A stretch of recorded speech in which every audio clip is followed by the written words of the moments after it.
أهلا وسهلا يا رمضان। আলহামদুলিল্লাহ ওয়াসসালাতু ওয়াসসালামু আলা রাসূলিল্লাহ আম্মা বাদ।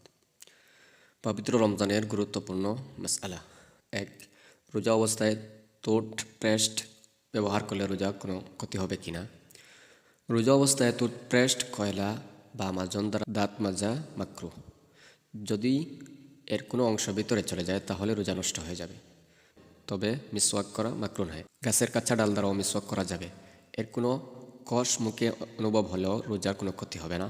বুখারী শরীফ প্রথম খণ্ড 259। 2. অজু ও গোসলের সময় যদি পানি ভিতরে ঢুকে যায় তাহলে রোজা নষ্ট হবে কিনা। অজু ও গোসলের সময় রোজার কথা স্মরণ থাকা অবস্থায় যদি অনিচ্ছাকৃত গলার ভিতরে পানি চলে যায় তাহলে রোজা ভেঙে যাবে। তাই রোজা অবস্থায় ফরজ গোসলের সময় কুলি করা বা নাকের নরম স্থানে পানি পৌঁছানোর প্রয়োজন নেই। ফতোয়া শামী দ্বিতীয় খণ্ড 401। 3. কোনো কারণে রোজা ভেঙে গেলে তাহলে কি করবে। রোজা রাখার পর যদি কোনো কারণে রোজা ভেঙে যায় অথবা কোনো মহিলার হায়েজ নেফাস থেকে পবিত্র হয় তাহলে তার জন্য ওই দিন রমজানের সম্মান রক্ষার্থে পানাহার থেকে বিরত থাকা ওয়াজিব। আল বাহরুর রাইক দ্বিতীয় খণ্ড 291। 4.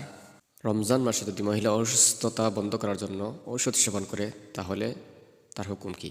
রমজান মাসে মহিলা যদি ঔষধ সেবনের মাধ্যমে মাসিক বন্ধ রেখে রোজা রাখতে চায় তাহলে রাখতে পারে।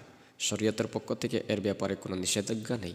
তবে এ ধরনের ঔষধ ব্যবহার করার পূর্বে কোনো অভিজ্ঞ ডাক্তারের পরামর্শ নেওয়া জরুরি, যেন পরবর্তীতে কোনো জটিলতার সৃষ্টি না হয়।